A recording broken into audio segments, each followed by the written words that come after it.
Assalamualaikum warahmatullahi wabarakatuh.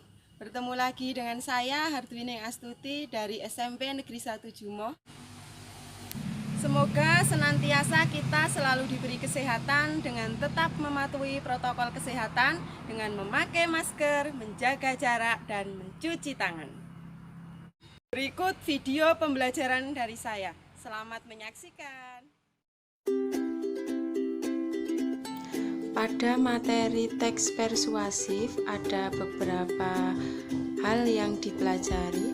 Yang pertama yaitu pengertian dan ciri teks persuasif, kemudian yang kedua struktur teks persuasif, yang ketiga kaidah kebahasaan teks persuasif, dan yang keempat langkah menulis teks persuasif. Baik anak-anak, tentunya kalian sudah tahu apa itu pengertian dari teks persuasif. Nah, di sini akan Ibu paparkan mengenai pengertian dan ciri teks persuasif. Teks persuasif adalah suatu teks atau paragraf yang isinya berupa ajakan atau bujukan yang ditujukan kepada pembacanya agar pembaca itu mau mengikuti apa yang diungkapkan oleh penulis atau apa yang ada di dalam teks tersebut. Kemudian untuk ciri-ciri teks persuasif, yang pertama yaitu berisi data dan fakta. Kemudian yang kedua yaitu untuk meyakinkan pembaca. Yang ketiga berisi kata-kata ajakan, dan yang keempat itu menghindari konflik. Di dalam teks persuasif itu juga terdapat struktur teks persuasif. Nah, terdiri dari apa saja struktur teks persuasif? Yang pertama yaitu pengenalan isu, kemudian yang kedua rangkaian argumen, ketiga pernyataan ajakan, dan yang keempat penegasan ulang atau penegasan kembali. Pengenalan isu itu berupa gambaran atau awalan pada teks yang mengenalkan isu atau permasalahan yang dibahas. Kemudian di dalam rangkaian argumen itu berisi apa? Rangkaian argumen itu berisi pendapat-pendapat dari penulis mengenai isu yang dikemukakan sebelumnya. Kemudian pernyataan ajakan itu berupa kalimat dorongan atau ajakan kepada pembaca untuk melakukan sesuatu. Kemudian penegasan ulang atau penegasan kembali itu bertujuan untuk memperkuat pernyataan atau argumen-argumen sebelumnya. Nah, setelah kita mempelajari struktur teks persuasif, selanjutnya kita akan mempelajari kaidah kebahasaan teks persuasif.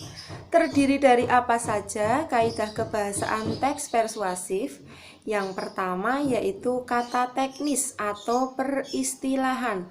Jadi, di dalam paragraf persuasif itu biasanya menggunakan kata-kata peristilahan.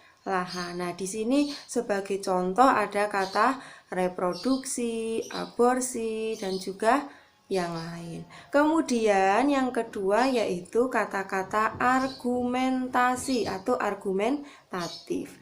Nah, di sini di dalam kata-kata argumentasi itu bertujuan untuk memberikan penekanan pada suatu pernyataan. Kemudian selanjutnya yaitu menggunakan kata-kata ajakan seperti kata mari, ayo, lakukanlah. Itu merupakan contoh-contoh kata ajakan. Nah, selanjutnya menggunakan kata kerja imperatif. Contohnya itu seharusnya, hendaknya, waspadalah, itu merupakan contoh-contohnya. Nanti kalian bisa mencari contoh-contoh yang lain. Nah, di sini Ibu akan memberikan contoh analisis kaidah kebahasaan teks persuasif yang ada di buku paket halaman 187 sampai 188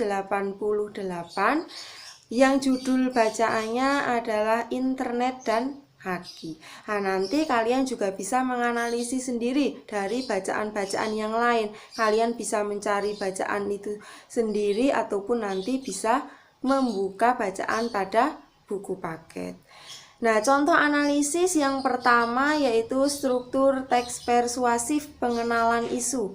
Pengenalan isu terdapat pada paragraf 1 dan paragraf 2. Pada bagian ini dikenalkan isu tentang haki atau hak-hak reproduksi.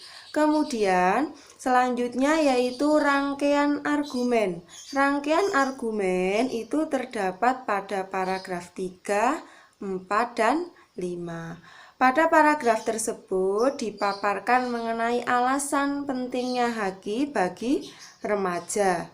Kemudian selanjutnya ajakannya terdapat pada paragraf ke-6. Nah, pada paragraf ke-6 itu terdapat ajakan untuk mencari informasi yang positif dari internet tentang haki. Kemudian yang terakhir penegasan ulang atau penegasan kembali itu terdapat pada paragraf ke-7. Pada paragraf ke-7 ini penegasan kembali internet digunakan sebagai penambah wawasan dan sumber informasi yang kita butuhkan. Nah, nanti anak-anak bisa mencoba menganalisis sendiri dari bacaan yang lain.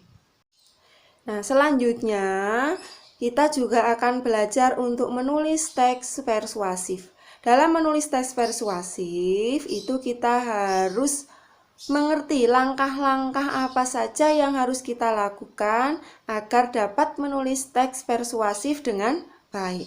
Nah, yang pertama yaitu harus menentukan tema terlebih dahulu. Jadi dalam menulis kita harus menentukan tema dulu. Tema apa yang akan kita jadikan tulisan tersebut. Kemudian yang kedua yaitu menyusun rincian yang berisi pengenalan isu dan urutan pendapat atau argumentasi. Setelah kita menentukan tema, maka kita akan menyusun rincian pokok-pokok penting yang akan kita tulis itu kita susun terlebih dahulu. Kemudian kita akan mengumpulkan bahan penguat. Kalau misalnya kita akan menulis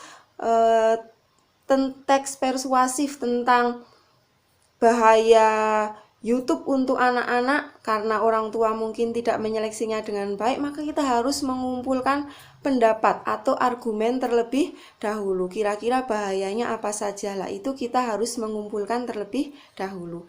Kemudian setelah bahan-bahannya terkumpul, selanjutnya kita mengembangkan teks dengan memperhatikan struktur dan kaidah kebahasaannya.